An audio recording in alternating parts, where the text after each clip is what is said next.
Hey there, everybody. Welcome to another episode of Wellness Blueprints. I'm so glad you're here to nourish your roots with me. I'm Jess Milner. I'm a functional bloodwork specialist, master nutritionist, and quantum energy healer. And I'm going to talk a little bit about how your symptoms are really messages from your body. And I mean from your energy centers. Because, of course, when you're having a symptom, you're like, okay, well, I'm having this symptom. So it's going to be connected to another physical area in the body. And that does turn out to be true. But when but it's not complete. Okay. So when we are just going after the physical symptoms, even though we're going through and we're looking for the root cause and we're trying to figure out what's going on, and we're doing all the proper nutritional things. We're taking some supplements, the lifestyle changes, getting rid of certain toxic things in your home and your environment and everything. These are all wonderful things, and they are necessary things in any health journey, but they're not complete. It's not the whole picture. So to describe this, I'm going to tell a little story about a client that I had years ago. I'm just going to call her Lori for purposes because this client was a minor when I was seeing her for emotion code. So I've been certified in emotion code and body code for several years, and so that and it's been the primary form of energy work that I've worked the most with clients to do, over the years. And really, I mean, the nutrition response testing, it is a form of frequency and energy work as well, just on a little bit different of a scale there. Uh, but nevertheless, so this is something that I've been doing for years, and it is something that I have incorporated into the quantum frequency blueprint, which goes deeper, even deeper into your energy centers to really get into the nervous system and all of those deep core causes, like those they're the causes of the root causes, if you will, because so many of things that we pinpoint and think are the root cause of something are actually just symptoms of something even deeper. So, so this gal, she, I mean, I knew her mother, and I actually saw a few members of her family at the times a few years back now, and so she had been seeing another practitioner for some physical symptoms. She was having trouble. Her family ate very healthy. They ate made lots of things at home, lots of sourdough, and cooked all their stuff at home. They really took a lot of pride in preparing meals for the family and everything. It was really quite impressive. It was just absolutely beautiful.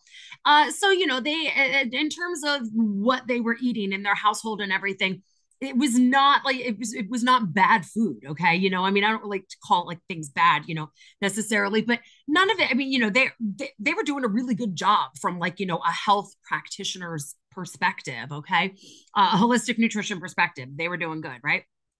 So, um, she came in and she was seeing a colleague of mine, and they had gone through and figured out what was going on. There were some issues with the stomach and with the gallbladder, and basically she was not able to eat meat. It was kind of one of those strange things where and I have known a couple of different people who, for whatever reason, either they or their child is unable to consume the animal protein. And so for her, they were doing everything right. She had been avoiding it, and eating other things to get all her protein in and things like that. And she really missed the meat and wanted to go back to it. And she had been seeing this other practitioner for a while, and now when you do nutrition response testing, you're checking to see if what kind of like nutritional deficiencies are going on in different areas of the body, and then figuring out what kind of environmental factors, food or whatever kind of toxins, pathogens, things like that are contributing to those nutritional deficiencies.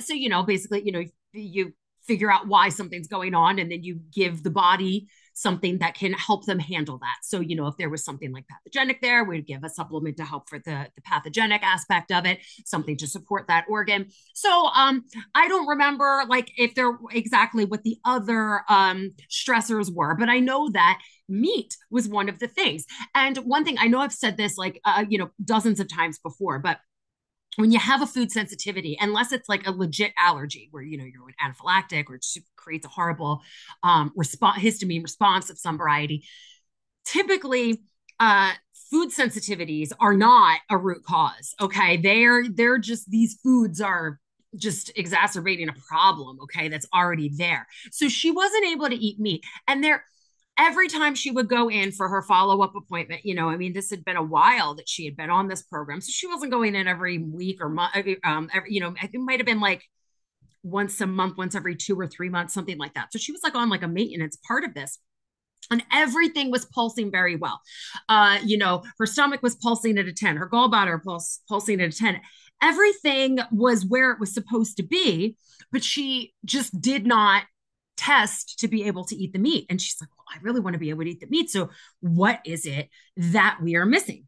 So, this is where she decided to come and see me. We were like, okay, my colleague is like, go see Jess because she's going to be able to help you out with emotion code. There's got to be some kind of emotional, energetic aspect to this that we're not tackling with all these physical things. So, she was taking these supplements that were helping her stomach, helping her get through all of these things, like figuring out like the proper pH level. You want to make sure that you have enough hydrochloric acid in your stomach to actually break down the meats and everything like that, to break down your food, because it doesn't break down the food, then it's going to sit in there, it's going to fester, it's going to ferment, and then you've got heartburn, the ulcers come along, and there's all kinds of stuff that go on. And there's different factors that can contribute to that. Like, why is your hydrochloric acid low? Well, maybe it's because there's a parasitic thing going on. Maybe, there's all kinds of different things that can be happening. So she was really frustrated. She was just really frustrated. So we want to find out, what is it that was going on underneath of all of this. So we decided to focus. She was one of the first clients I had where I actually decided, I was like, you know what? We are just going to ask the body. We're going to ask the subconscious, because we're having like a conversation with our with the subconscious when we are going through for emotion code or body code and identifying these different energies that are causing these energetic traffic jams. So she was probably one of the first people that I actually said, we're going to look in a specific area of the body. I'm not just going to say, okay, normally I would go through on the chart, find the emotion, and then find out where it is. We went straight in and said, okay, we are going to intend to find these emotional imbalances that are in her stomach, her gallbladder, in all of these areas that were just causing her to not be able to eat the meat. So now, when you think of this on an energy center sort of a level, your stomach, your gallbladder, your liver, they're all in the same area, the same, ladder rung of your energy centers. So, and this center, it's a moving center. It's your solar plexus. It has a lot to do with like your confidence and your power and things like that. And it's connected to the pancreas as well. So, in addition to some of the things that she was feeling in terms of physical symptoms, you might have some sort of, insulin resistance or something like that. That can be indicative of this area, the solar plexus area, having something going on. So then you're just kind of, pinpointing down, all right, well, what kinds of things are typically in those areas. Now, different organs have different emotions that tend to like originate in those areas. Now, this doesn't mean it's the only place you're going to find those emotions, because I found them all over the place. Like they're all over the place, but they have a tendency to originate in those areas, and then they kind of will even like gravitate towards like a weak area. Like if you have like your neck or your shoulder or something like that was an old injury or something like that, a lot of those things will just be attracted to that already inflamed area and kind of hang out there. So it can be really, really helpful when we go after a specific area and go, okay, like, if I have somebody go, oh, I've got like thyroid issues. Okay, we're going to see what's going on with the thyroid. I'm going to ask what's going on with the pituitary. Like we're going to go through, the hypothalamus, all of it. We're going to go through these different areas that are affecting the thyroid and see if there's anything we can do in that area. So we did similar things for her. So we looked at the stomach, the gallbladder. I think we looked at the liver a little bit, but things for stomach, we have emotions like anxiety hang out there, and nervousness and worry. Your sense of insecurity or low self-esteem can often originate in those areas. And now I'll tell you, this girl, I mean, I'm trying to remember how old she was, 13 or 14 maybe. I mean, she was not she was probably maybe just a little bit older than my daughters are now. And she really did have, like, it was, I mean, she was just the sweetest girl, but she had, like, a self-esteem thing. There was a lot of anxiety there, a lot of stuff, that she just kind of was dealing with on underneath the surface, not necessarily anything that was, out of whack or anything, like, I wasn't concerned for mental health or anything of that nature. I think that she was doing everything that she could and doing it really well. But she did have a lot of those things. So, when we were going through and those emotions were coming up, it was making a lot of sense to her. It was making a lot of sense to her family, like they're like, this is absolutely spot on. Gallbladder, you can have things like self-pity and panic taken for granted, like this feeling that like people are taking you for granted, or you could have indecisiveness, and in this energy center, when you really get down, I mean, get down to the base of it, I mean, you could say anxiety would kind of be, that core thing there. And maybe not exactly in the same way that it is thought about today, because, with it being a clinical diagnosis and everything like that, there is a distinction between the emotion of anxiety and the clinical diagnosis of anxiety. And the same thing goes for like depression. Okay. So when I say that, we found a lot of anxiety in her stomach area, I'm not saying that she had like a clinical diagnosis of anxiety.